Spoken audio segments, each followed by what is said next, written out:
One day in January of 2018, a police officer walked through the woods near the small town of Gray, France. And as he walked, he was looking at the ground because he was following a literal trail of blood.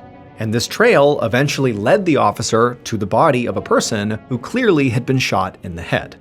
Now, this appeared to be a suicide, but the police officer had some questions because this was not the first body that had been found in these woods near the small town in France. Another body had been found a couple of months earlier, and it was starting to seem like there was a pattern here. But before we get into that story, if you're a fan of the strange, dark, and mysterious delivered in story format, then you've come to the right place because that's all we do, and we upload 2, 3, even 4 times every week. So if that's of interest to you, the next time you make coffee for the like button, don't use a coffee filter so there's just a ton of grinds in their drink. Also, please subscribe to our channel and turn on all notifications so you don't miss any of our weekly uploads. Okay, let's get into today's story.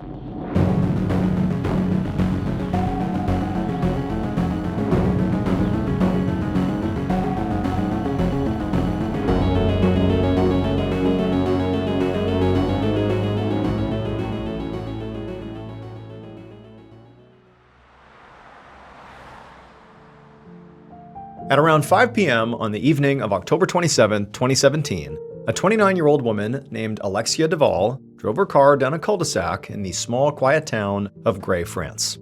She was on her way to her parents' house to celebrate her nephew's 2nd birthday, and it was going to be this big family get-together. Her sister, her brother-in-law, and her little nephew had come in all the way from Paris, which was about a 4-hour drive away. But Alexia realistically had mixed feelings about seeing them all tonight. So Alexia had been going through a pretty hard time recently. She and her husband of 13 years, Jonathan, had been trying to get pregnant, and so she'd done several rounds of fertility treatments, which had thrown her hormones completely out of whack and seemed to affect her a lot more than was typical for most women. And then finally, when all that had led to her actually getting pregnant, she unfortunately had miscarried just a couple of months ago. And so even though Alexia loved her sister's family and got along with them really well, her miscarriage was still really fresh in her mind, and she just knew it was going to be very difficult for her to be around her young nephew. It was just a reminder of what she had lost. Now, Alexia came to a stop outside of a gated driveway at the end of the cul-de-sac, and she rang the intercom. And then when the gate opened up, she drove up the driveway toward a nice house with a very well-kept garden. She parked her car in the driveway behind her father's white van, and then got out of her car. She grabbed a wrapped present out of the back seat, along with a couple of desserts that she'd made, carried them up to the house, and rang the doorbell. And a few seconds later, her mother, Isabelle Fouillot, answered the door with a big smile and led her into the dining room where Alexia's father, Jean-Pierre, sat at the table, talking with Alexia's brother-in-law, Gregory, and also her sister, Stephanie. They all stood up and they greeted her, and then as Alexia began to explain that her husband Jonathan was running late and he'd be here later in a separate car because the job he'd been working that day as an electrician had run long, as she was saying all that, Alexia heard the sound of little feet making their way towards her. A moment later, her 2-year-old nephew, James, ran around the corner and threw his arms around Alexia's legs. And surprisingly, to Alexia's relief, she didn't feel sadness. All she felt was happiness. And so she bent down and scooped him up and gave the boy a big hug, and then she also handed him his birthday present. Eventually, the group settled in for dinner, and for a while, all of Alexia's worries just kind of faded away. She was really close with everybody at the table, especially her mother and her sister Stephanie, and being around them always put her in a good mood. Alexia's husband, Jonathan, finally arrived sometime around 8:30, and he, along with the rest of the group, had a wonderful night, eating and drinking and chatting. After dinner was cleaned up, Alexia's father did go to bed, but everybody else stayed up, and they all just continued having this nice time until around 11 p.m., when Alexia said it was really time for her and Jonathan to head home. They both had early mornings ahead of them. Jonathan had some errands to run in the morning, and Alexia was hoping to get a workout in. A few minutes later, on the drive home, Alexia sat in the passenger seat of Jonathan's car. She'd left her own car at her parents' house because she'd been drinking, and she was planning to pick it up when they came back the next day.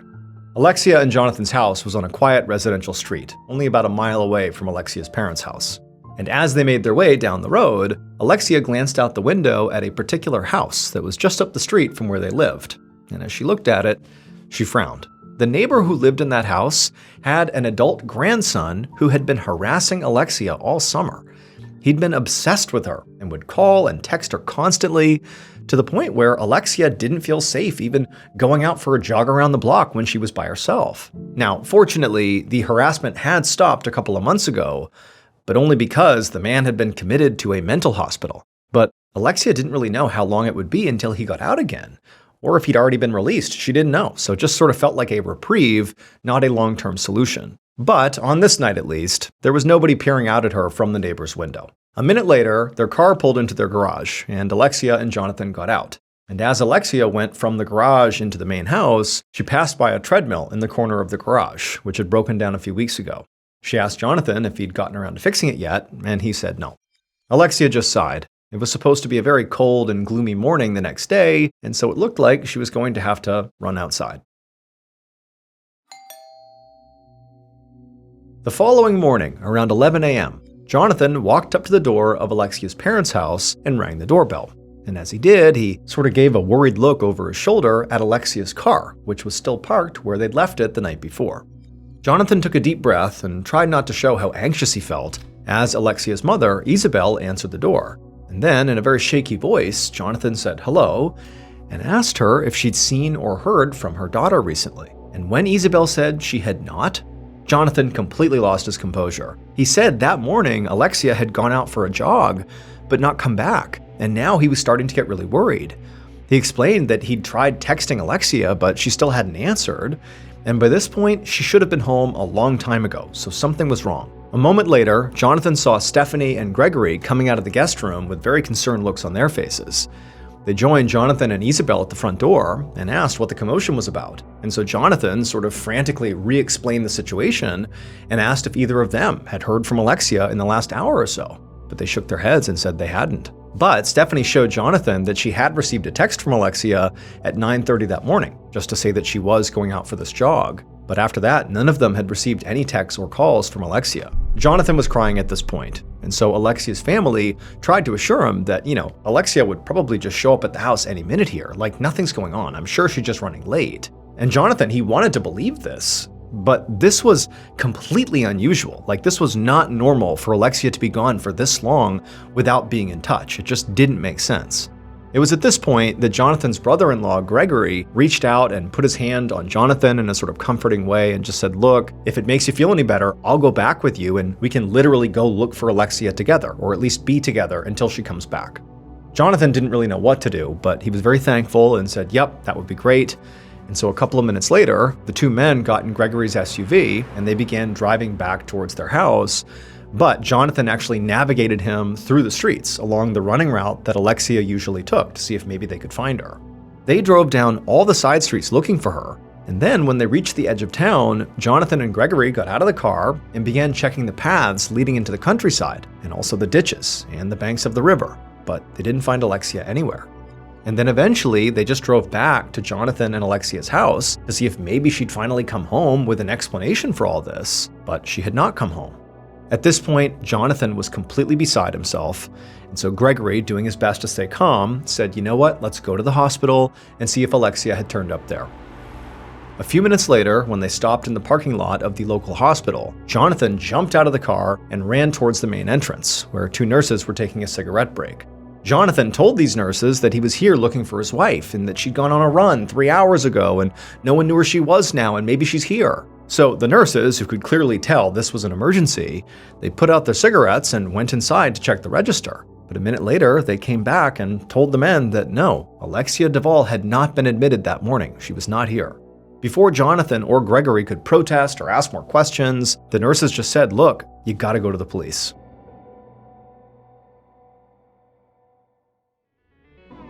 Picture this, you're doing some online shopping, and all of a sudden, you see it.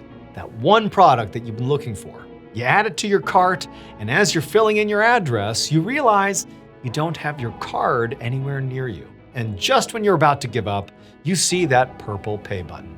One tap, and you're checked out in seconds. Shopify's Shop Pay button is used by millions of businesses all around the world, and it's why Shopify has the best converting checkout on the planet. It also helps boost conversions, meaning less carts going abandoned and more sales for you. Shopify is the commerce platform behind millions of businesses around the world and 10% of all e-commerce in the entire United States, from household names like Heinz and Mattel to brands that are just getting started. See less carts go abandoned and more sales with Shopify and their Shop Pay button. Sign up for your $1 per month trial today at shopify.com/MrBallen. Go to shopify.com/MrBallen. Again, that is shopify.com/MrBallen. Later that afternoon, a police officer named Adeline P.O. sat across from Jonathan in a room at the Gray police station as he explained what had happened with his wife, that she was missing. Jonathan also gave a description of what Alexia had been wearing when she went out running. Bright pink shoes, black leggings, and a red jacket, so pretty easy to spot. And then after describing her and sort of realizing the weight of what he was here for, he just put his head in his hands and continued to weep, as he had been doing much of the morning. Now, P.O. could obviously tell that Jonathan was very upset here, but she had to ask the question that was already forming in her mind. So, as delicately as possible, she asked Jonathan if his wife had any suicidal tendencies, or any reason she might have run off without telling anybody. Jonathan looked up really quickly and just shook his head and said no, and said that overall his wife was very happy and definitely not suicidal. However, as he sat there thinking about it, he said she had been taking hormones for fertility, and realistically, those hormones appeared to have affected her really badly. For example, sometimes she would lose control of her emotions entirely and even become violent. Or in other instances, he said that she would even have memory lapses, where she wouldn't even know what she was doing when she was doing it. It was like she had become this different person. P.O. nodded and just listened to Jonathan and wrote down everything he was saying. And then when he was done, she followed up and said, can you think of anybody who might have had a problem with Alexia? And for a moment, Jonathan just sat there in silence, kind of mulling over the question. And then suddenly his eyes went wide, like he had just realized something. He told P.O. that they had a neighbor who had been completely obsessed with Alexia earlier that year. He said his name was Arnaud, and he'd been obsessively calling and texting her so many times that Alexia had actually had to block his number, and had actually talked about how she was fearful of going out alone because of this neighbor. But just a couple of months earlier, he had been sent to a psychiatric hospital, and because he was literally removed from the neighborhood, the harassment had stopped. But Jonathan said they were kind of worried that at some point he would come back and then he would be a problem again. And realistically, Jonathan said he could be home now. I just don't know. I don't know where he is. P.O. was obviously very intrigued by this. And so after this interview was over with Jonathan, she and her investigative team began digging into this Arnaud guy to see where he was and what was going on with him. And pretty quickly, they discovered that while Arnaud had gone to that psychiatric hospital, that was true, he was not there anymore. He had been released. And so that night, another officer with the Gray Police knocked on the door of Arnaud's mother's house, where Arnaud was staying, which was about an hour away from Alexia and Jonathan's house. After the officer knocked, a middle-aged woman answered the door. And when the officer asked if she was Arnaud's mother, she said she was. The officer looked past her, and he could see there was this disheveled-looking young man sitting right inside. And he asked the mother if that was Arnaud.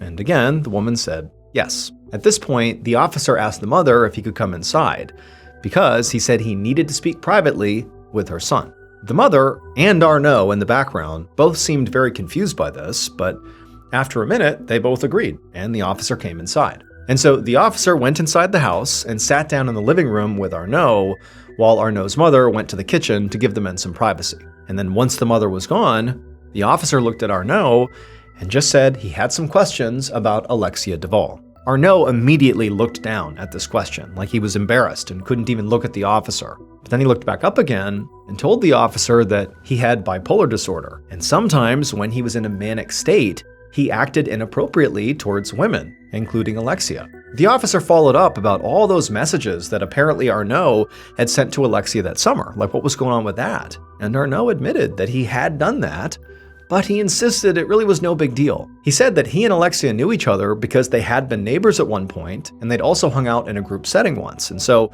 him being in touch with her was not totally weird, like they had a real connection. But Arnaud clarified that when Alexia told him to stop contacting her, he did. And that was the end of it. But this caught the officer's attention, because according to Alexia's husband, Jonathan, The only reason that all the calls and texts had stopped was because Alexia literally had to block Arnaud's phone number. So the officer just cut to the chase here and told Arnaud that Alexia was missing. And then before Arnaud could say anything, the officer asked him where he'd been that morning at 9 a.m. And Arnaud said, I was right here. I was at home with my mom. For a moment, the officer just stared at Arnaud, trying to read his body language to see if maybe he was being deceptive or not. So eventually, the officer just stood up and went into the kitchen where the mother was. And he asked the mother, "Where was your son this morning?" And she told the officer with sort of a bewildered look on her face that he was here with me all morning. And so at this point, it was clear to the officer that, if the mother was telling the truth here, it would officially rule out Arnaud as a suspect because, he was here. But the officer also knew that, generally speaking, mothers do not make the best alibis because mothers are known to lie, cheat, steal, and do anything to protect their kids.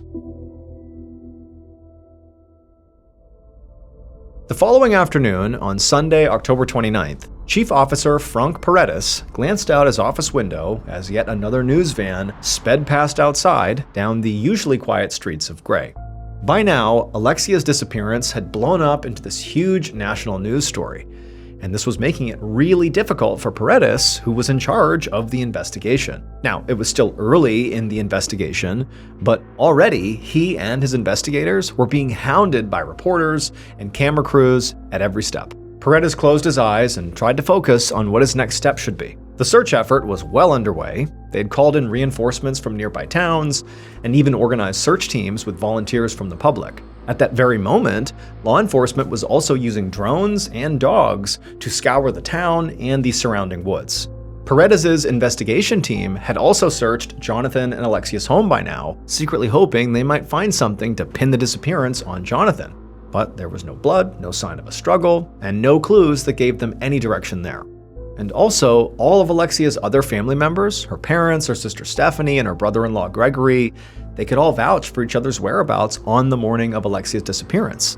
They claimed they had all been at the house together. And so without any real leads, Paredes had gotten so desperate for any information that he'd literally told his team to set up checkpoints out in the streets and just stop random people and ask them if they had seen or heard anything that could help them find Alexia. And now, as Paredes sat in his office wondering what he was going to do today, he heard a knock at his door. And a moment later, one of his investigators entered with fairly surprising news. The checkpoints actually had turned up something. Paredes listened intently as the investigator explained that a number of people he'd spoken to had mentioned a van. Now, no one had actually seen the van themselves, but they all appeared to have heard the same rumor, that apparently there was a man driving around the area in this white van, and he was known to harass girls and women right out on the street. Now, at first glance, Paredes was worried that perhaps this was just like an unfounded rumor, but then he remembered there were actually two men in Alexia's family who literally drove white vans. Her father, Jean-Pierre, he owned one, and her husband, Jonathan, he drove one for work. On the afternoon of Monday, October 30th, so a little more than 2 days after Alexia went missing, Paredes brought his car to a stop next to a news van parked in the middle of the woods about 4 miles outside of town. Minutes ago, he had received a call from an officer in the field telling him that Alexia's body had been found. And so Paredes had driven out to the scene as fast as he could. But now that Paredes was here at the crime scene, he could tell obviously he was late to the game because, a news crew was already here, setting up their cameras near a row of police barriers.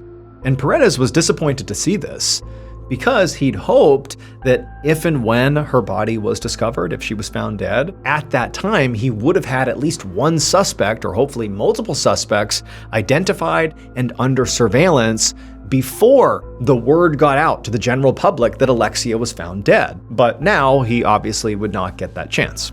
Paredes sighed, climbed out of his car, and flashed his badge to an officer who led him around the barriers and into the crime scene. Paredes approached one of the forensics experts who was taking photos and placing yellow numbered markers around on the ground, and Paredes introduced himself as the lead investigator. The expert then led him over to Alexia's body, which was lying on the ground between two tree trunks covered by a white bedsheet. Her pink running shoes were poking out from under the sheet, and Paredes noticed that her feet and the sheet were both partially burned, as if someone had tried to set them on fire at some point. Once the scene had been fully photographed, Paredes bent down and lifted the sheet to get a better look at Alexia's body. She was lying on her back, and there were bruises all over her face, and there were also marks on her neck that looked like they were from strangulation. And right away, Paredes noticed a couple of things that were unusual. First, Alexia's hands were placed neatly in the pockets of her coat, as though her body had been placed there on the ground with a lot of care. Second, despite the beating that Alexia's face had apparently taken, her glasses were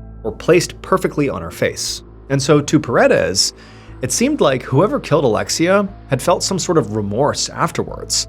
It was as though the killer had committed this incredibly violent murder, but then had tried to kind of put everything back in order afterward. And this made Paredes think that Alexia's killer was very likely someone who knew Alexia, and not a stranger who simply, accosted her during a jog. Just then, Paredes heard somebody call his name, and he stood up to take a look. Nearby, there was a forensics tech that was waving him over. And so Paredes walked over, and the tech showed Paredes what he had just found. It was a gray plastic cap that looked like it belonged on some kind of spray can.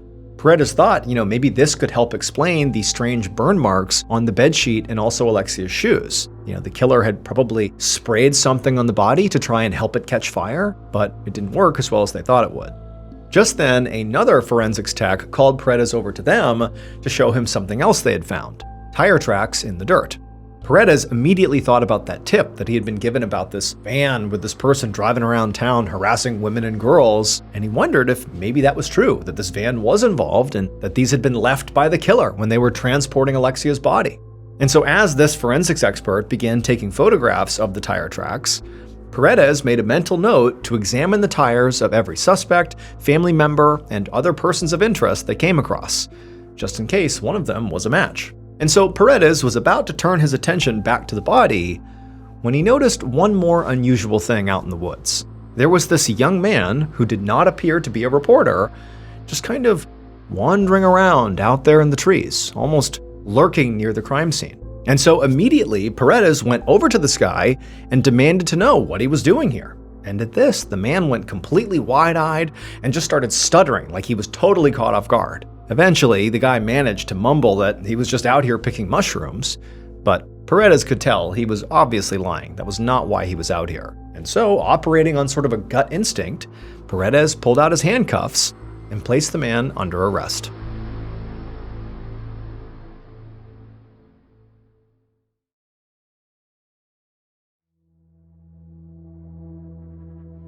Later that same afternoon, just hours after Alexia's body had been discovered in the woods outside of town, Paredes sat down at a table at the Gray police station across from this suspicious young man he just arrested for lurking near the crime scene for no clear reason. And Paredes was pleased. He'd only been in charge of what was now a murder investigation for a couple of hours, and here he was about to speak to a legitimate suspect, really like the first suspect, who was in custody. But as soon as Paredes actually began speaking to this suspect, he realized that the young man's stutter was not really a sign of him being nervous.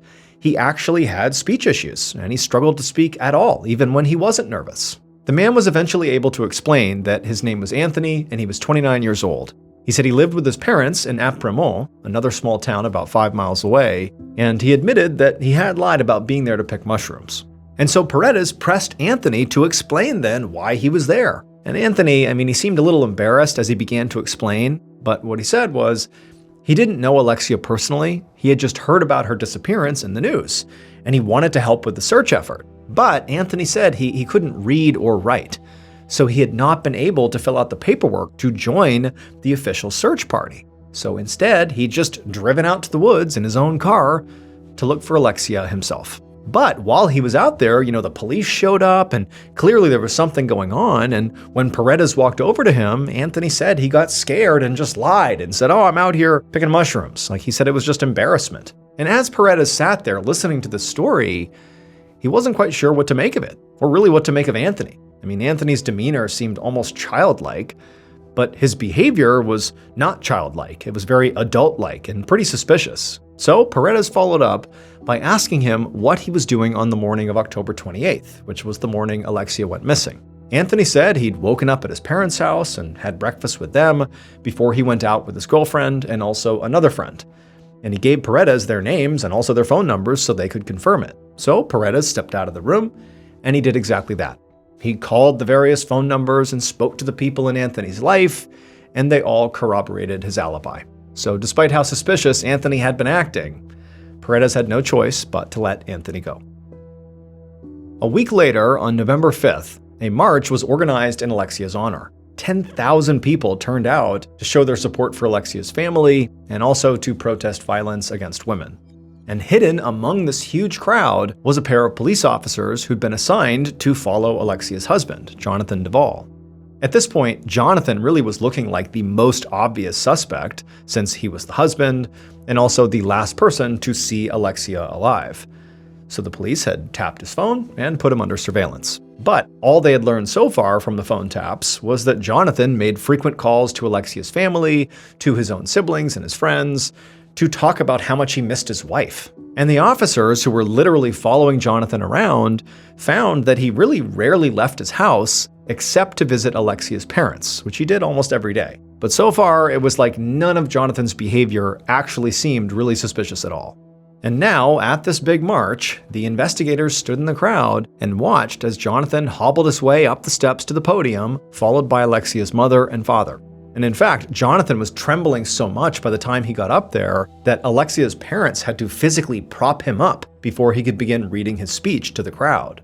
And so at this point, the investigators just kind of exchanged a glance. Either they were wasting their time following an obviously grieving husband with nothing to hide, or Jonathan was like a world-class actor giving the performance of a lifetime. But the investigators knew that until new evidence presented itself, there was really nothing they could do but, watch and wait, which included watching Jonathan and just seeing what he did. They were also still waiting on the tire analysis from the crime scene, but they didn't expect much to come from it. At this point, the creepy white van story seemed to be more like an urban legend in this town. And so, as the weeks turned to months and still there was no progress on this case, the investigators, including Paredes, began to wonder if this case would ever be solved. But then, all of a sudden, new evidence did appear. And when it did, the investigators realized they might have been following the wrong lead this whole time. Because while they'd been focused on surveilling Jonathan, a second body had just turned up in the woods outside of Gray.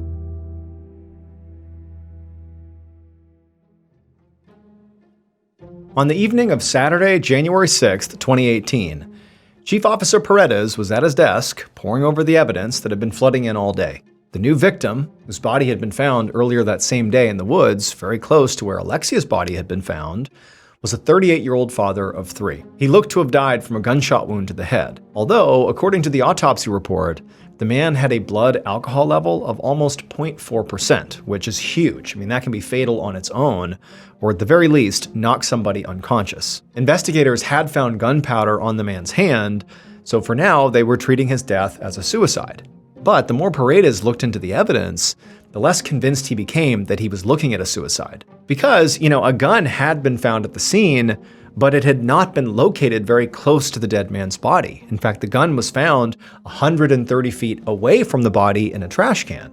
The only explanation would be he shot himself and then put the gun in the trash can and then somehow wandered 130 feet away before collapsing and dying. That was possible, albeit highly unlikely. Being shot in the head typically is immediately incapacitating or lethal, but it is possible he could have shot himself and lived long enough to travel the 130 feet. It just seemed very unlikely. So now Paredes sat back in his chair and just tried to think. It was strange enough to have 2 violent deaths in this same quiet town, let alone to have the bodies be found basically in the exact same spot in the surrounding woods. It just seemed too coincidental not to be looked into. So he had to wonder, maybe there was a connection between this man's death and Alexia's. But later that same month, as Paredes scanned over a document that had just arrived from the crime lab, he wasn't thinking about that second body in the woods anymore. Because this new document in his hands was an expert analysis of those tire tracks that had been found in the woods near Alexia's body. And the analysis showed that there was a tiny defect in the tread of one of the tires. And this defect was so specific that the experts had been able to determine exactly which vehicle left those tracks in the woods. And this vehicle just so happened to be a white van. Paredes felt his pulse quicken as he kept on reading, and a moment later, he reached for his phone and he called his supervisor to tell him the good news. He knew the identity of Alexia's killer. Based on that tire track analysis and also other evidence, including an eventual confession from the killer, this is how police believe Alexia Duvall was killed.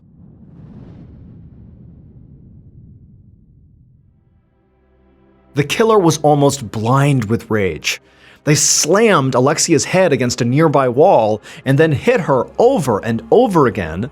And then they wrapped their hands around her neck and they squeezed for so long they lost track of time. They were just crushing her neck. And then finally, they couldn't feel her pulse under their fingers anymore.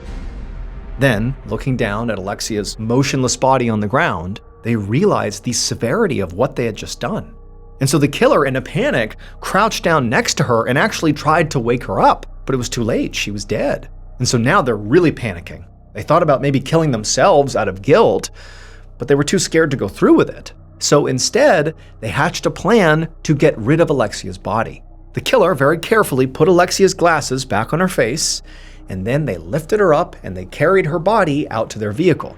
Then they drove out to the woods and dragged her body by the feet to a secluded spot deep in the trees where they hoped nobody would ever find her. They covered Alexia's body in a sheet, and then they sprayed the sheet with this foam that they thought was flammable, hoping that once they lit it on fire, it would help, dispose of the body.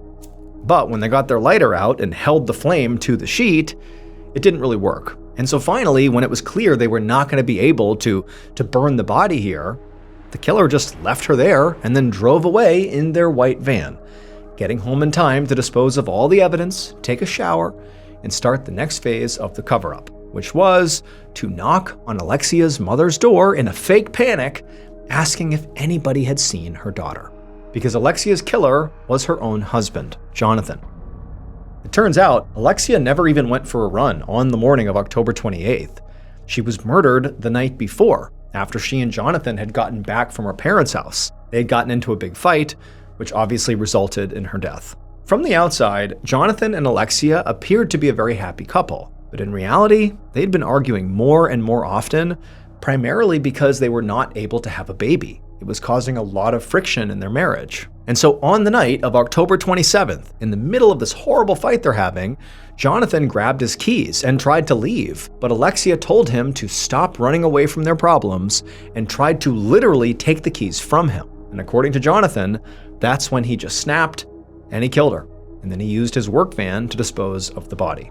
As for that second body that was found in the woods months later, that was determined to be a suicide and completely unrelated to Alexia's death. Jonathan was arrested on January 28, 2018, and 2 days after his arrest, he confessed to the murder. At the end of his trial in 2020, he was convicted and sentenced to 25 years in prison.